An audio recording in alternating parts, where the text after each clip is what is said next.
Modern conversations about relationships always reveal the same thing. Most people are terrified of the natural order.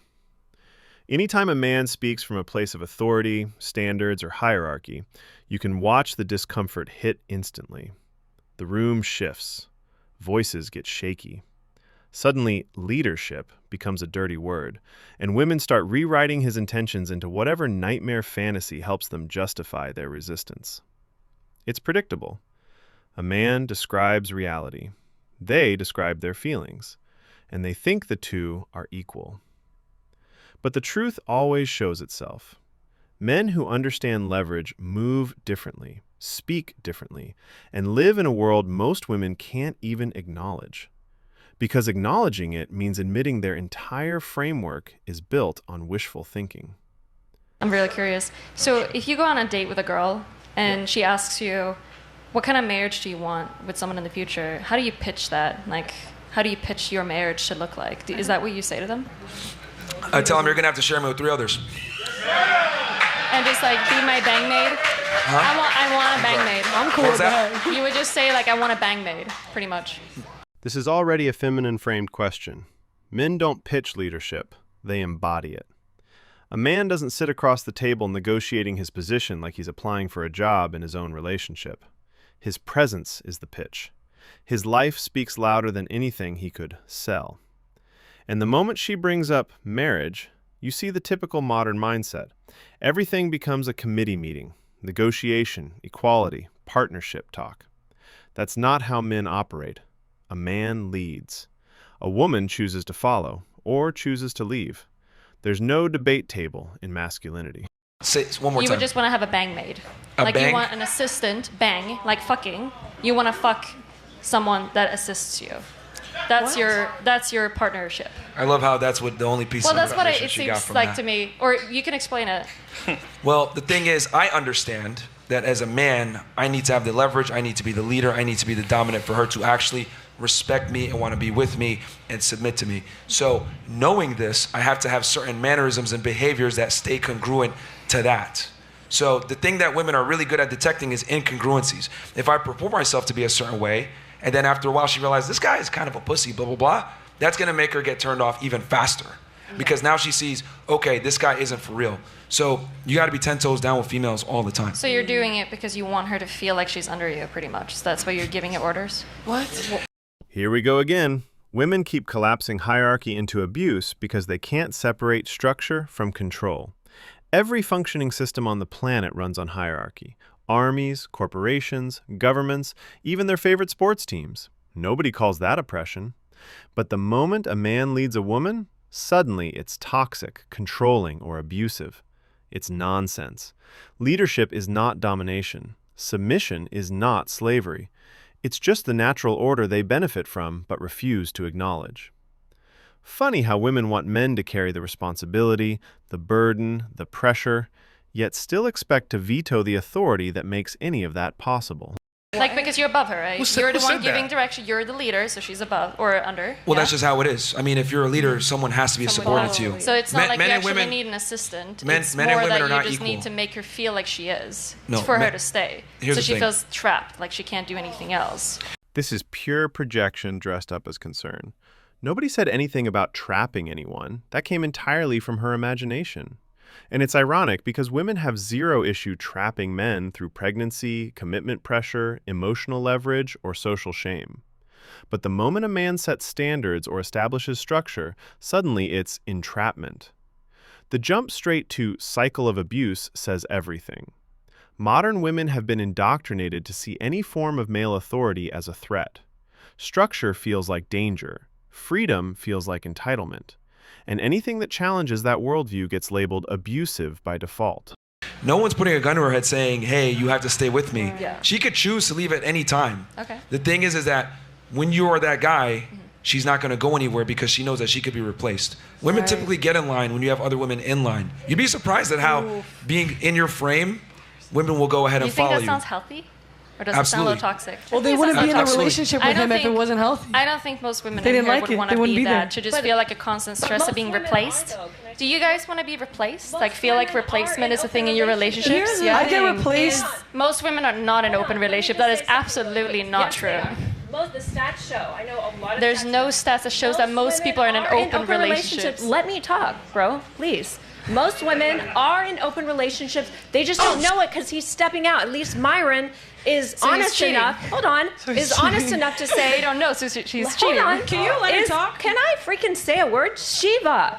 Like, is honest enough to say, hey, you're going to be one of three, yes or no. And they're going to say yes, because they know what type of value he is, what type of man he comes to the table with. He's being present, providing, protecting.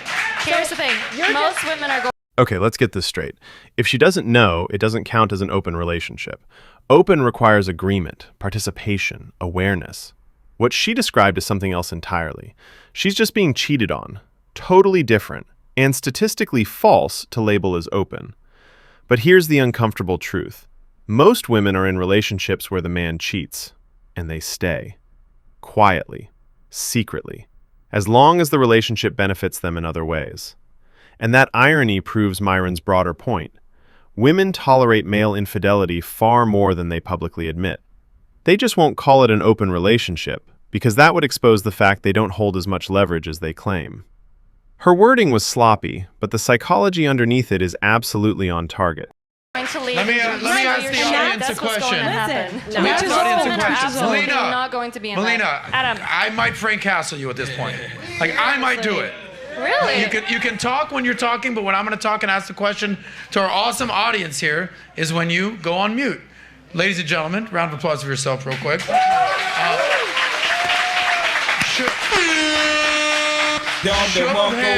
Show of hands if you're married in the audience. Show of hands. Okay, very few. Stupid. Okay. we got cameras on the audience. That's not show of hands if you're currently in a relationship. Okay. Stupid. So half the audience. Show of hands if you're single. Okay. Oh. Now, for all the single dudes out there, raise your hand if you want a girlfriend or a wife or a girl in your life. Show of hands. Okay, so the most of you want a girl in your life.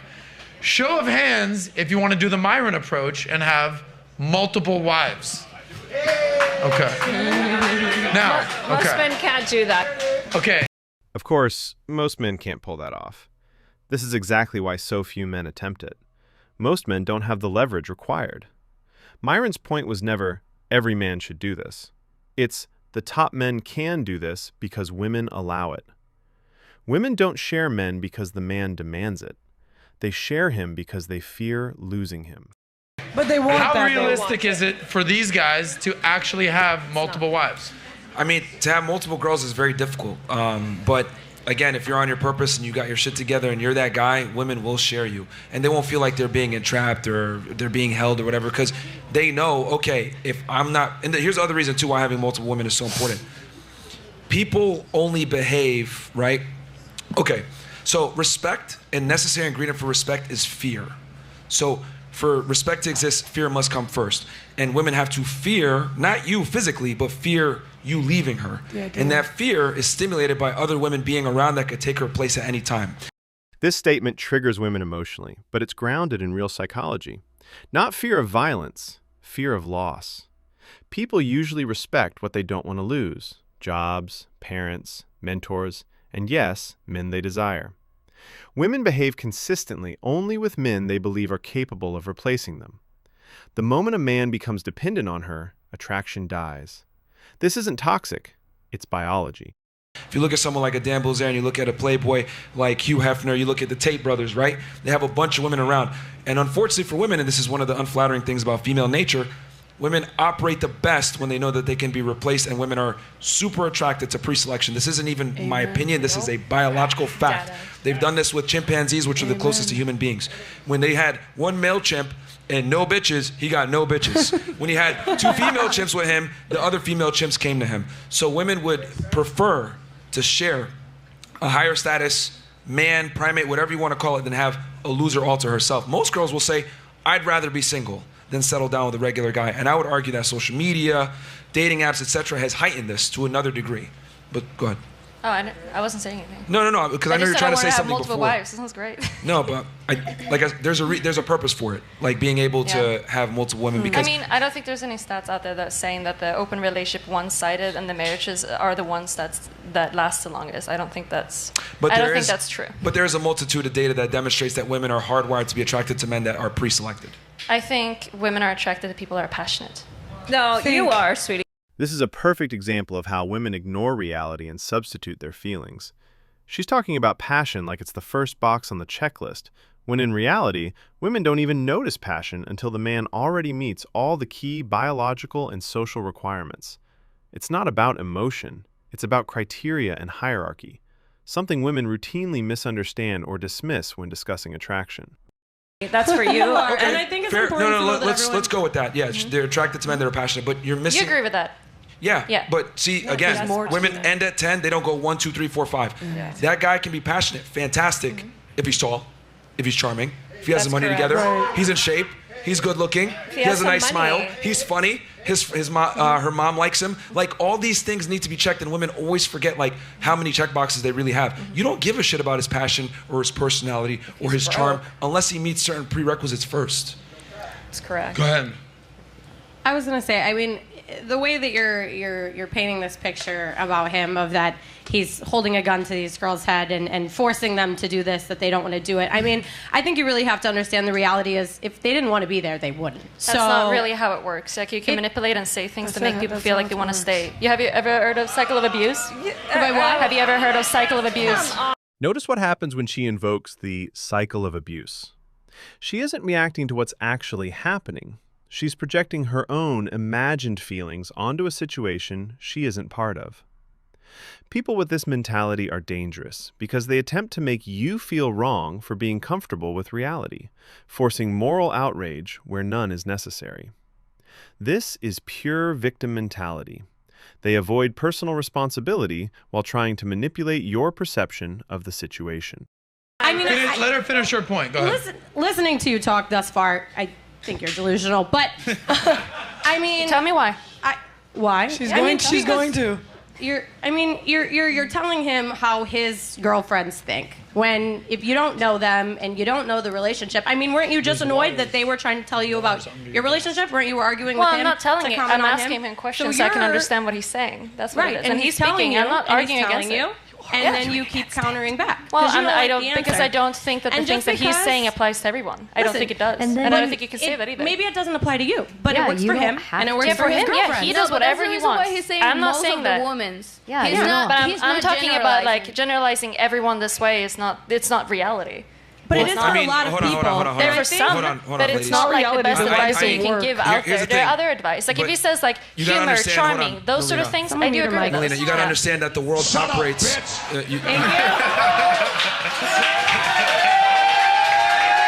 Pressing it back. Go ahead, Myron. No, you couldn't.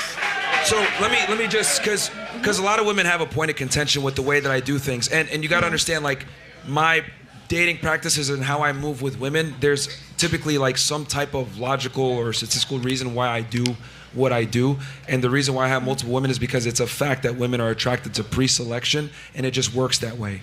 You know what I mean? And there's a bunch of other benefits as well, but it keeps the women aroused, which I think is a very important component. I cannot stress this enough. No one debates in absolutes.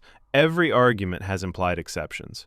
So when someone's counter is, "You're generalizing," what they're really saying is, "I have no actual counter-argument." At that point, the smartest move is to shut up, concede, and take notes, because calling generalizations without evidence is just a way to dodge accountability and avoid engaging with the real logic. Personally, I wouldn't want to date multiple women because I operate from a Christian worldview. But from her perspective, there's no moral framework to actually argue against Myron's points, which makes her pushback entirely emotional, not logical.